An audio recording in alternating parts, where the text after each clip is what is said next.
Hi everyone, my name is Heaven Bedoya, and today I'll be presenting on neuroplasticity and dissociative identity disorder.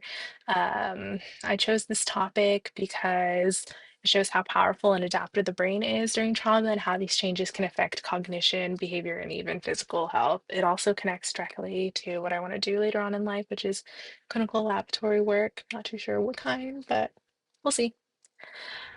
So to start us off, the overview of the topic, what is neuroplasticity, and dissociation, then I'll describe how the trauma rewires the brain, and then I'll connect this to cognition, behavior, physical responses, and ultimately why understanding this topic is important for everyone working in healthcare and out of healthcare.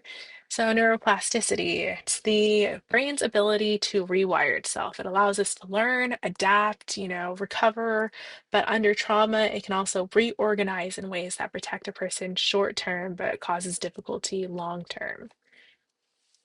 Dissociation. It's a disruption in awareness, identity, or memory. It's a survival response when the brain becomes overwhelmed, but on the extreme end, it can lead to disorders like dissociative identity disorder and dissociative amnesia. And so there are many forms of amnesia. For instance, in the movie 50 First Dates, the female lead suffers from anterograde amnesia, in which she cannot form new memories and thus wakes up every day thinking it's the same as the previous one. In dissociative amnesia, a person cannot access their memories, even though the brain still remembers them.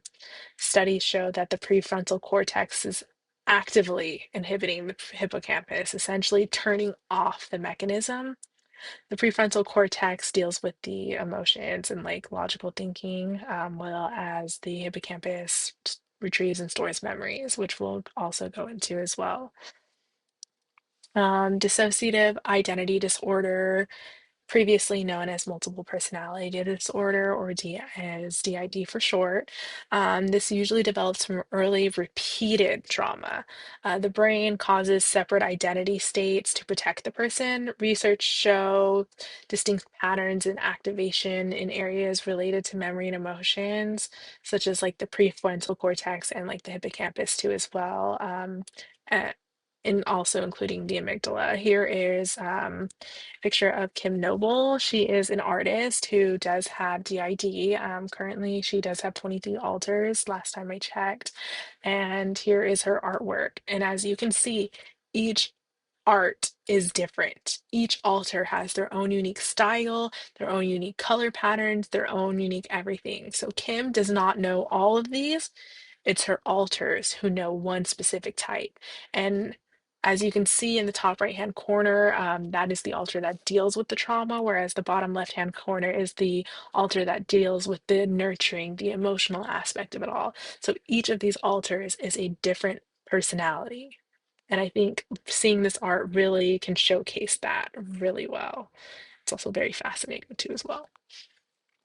But yeah, how does trauma changes the brain structure and the chemistry? The amygdala becomes overactive, the prefrontal cortex shuts down, and then the hippocampus can also shrink. This is a stress response system that becomes dysregulated, affecting both the cognition and like the physical health of the person.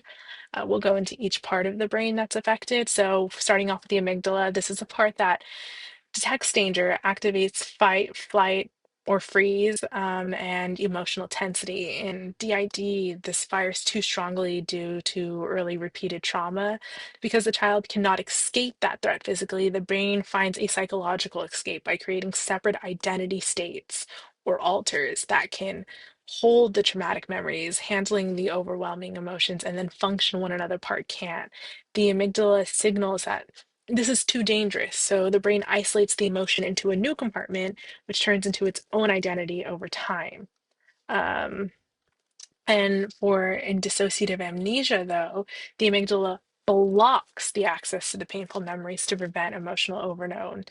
It protects the person by keeping the traumatic memories inaccessible.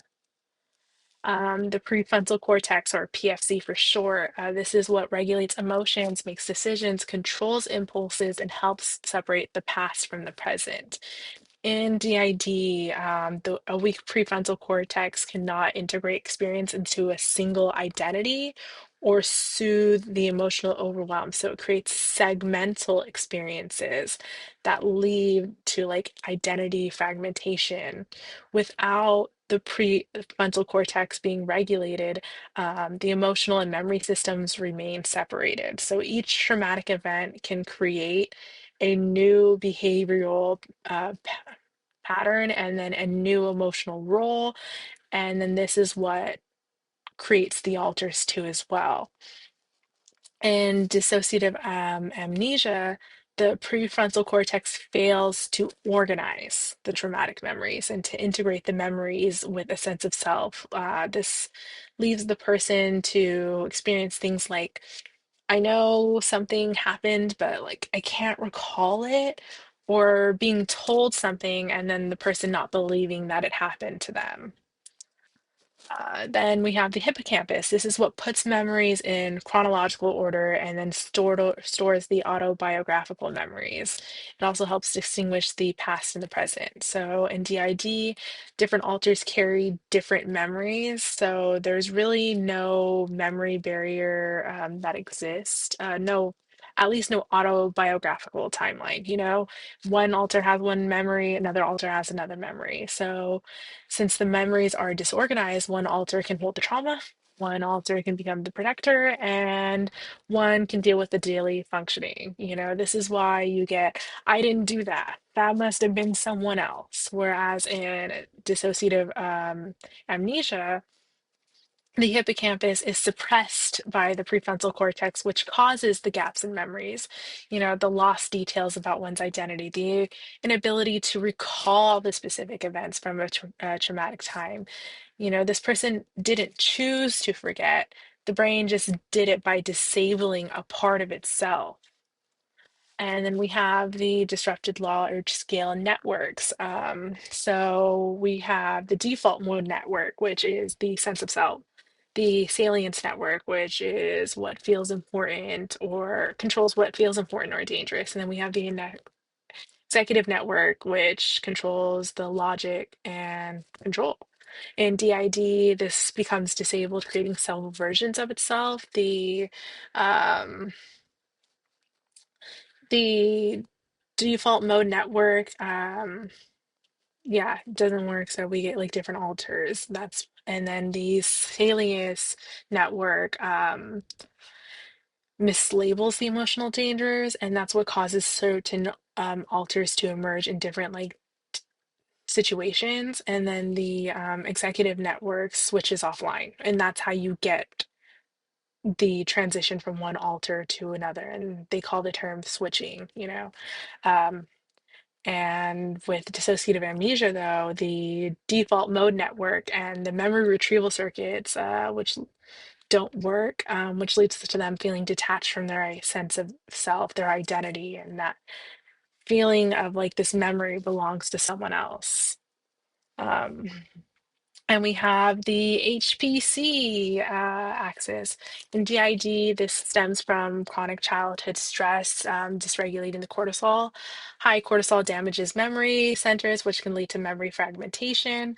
Stress to them also becomes intolerable. So, in order to cope, they create a new alter. And that's why DID develops so early, because as the brain is learning how to wire itself, the trauma it experiences changes the blueprint. In dissociative amnesia, the cortisol overload can temporarily shut down the mental retrieval, emotional processing, and self-referential like part of thinking. So this can result in acute memory loss that follows like trauma or stress, even if it's like something minute, like at work. It perceives it as a threat, so it forgets. So as we can see, cognitively, trauma and dissociation can affect the memory, attention, sense of self. This can affect their learning. This can affect their relationships, their emotions, because they don't have a sense of self. They lose track of time. They have difficulty like focusing. Someone with DID can meet someone that one alter knows that they don't know, and stuff like that. And someone with dissociative amnesia can try to form a bond, but because they can't plan for the future because they don't understand their past kind of thing. So it can really affect their family relationships, romantic relationships, their everyday life, long-term things like they sometimes forget to pay bills, all these other things that can affect every day in their life. But it also can have physical effects too as well. Trauma just doesn't just affect the mental processes, it affects the body. So the cortisol becomes chronically high, the immune system can change, inflammation can increase, and the atomic nervous system swings between like being hyper aroused to being completely like shut off. So some people can experience like trauma, they can experience like stomach issues and stuff like that. And there's like no real medical cause from it. It's just all psychological base comes from their psychological like effects. So how does this relate to people in the real world? Well, if we understanding like neuroplasticity, trauma, and dissociation isn't just you know useful for people who have DID or dissociative amnesia. It's relevant to everyone because trauma is extremely common, and even without these disorders, people still experience dissociation, memory lapses, and emotional shutdowns or stress responses because the brain uses the same survival pathways. Um, so, learning about this topic can also reduce like the stigma around dissociative identity and disorder and dissociative amnesia. They're not they're real neurological adaptation. They're not just choices or attention-seeking behaviors, and this can help people as well in hospitals, schools, workplaces. Where they see someone with these emotional numbnesses and like zoning out and freezing and stuff. And this topic can just show how deeply the mind and body are connected and remind us that healing is possible because neuroplasticity allows the brain to form healthier pathways over time. If it can do it to protect itself, it can do it again to later on to protect itself again and for longevity purposes.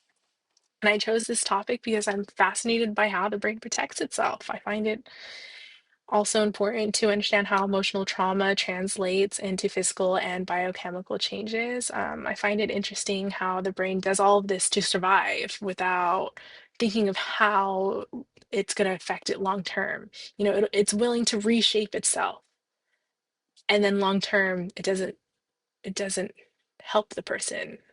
You know. Um, and it's important for other people to understand this topic because it reduces the stigma, encourages trauma-informed care. It also helps healthcare providers interpret patient behavior more compassionately. Trauma physically changes someone. It changes the body. So understanding these mechanisms can help everyone in healthcare work together more effectively. I personally work in the pharmacy and I hope to maybe work in the clinical as a clinical scientist one day.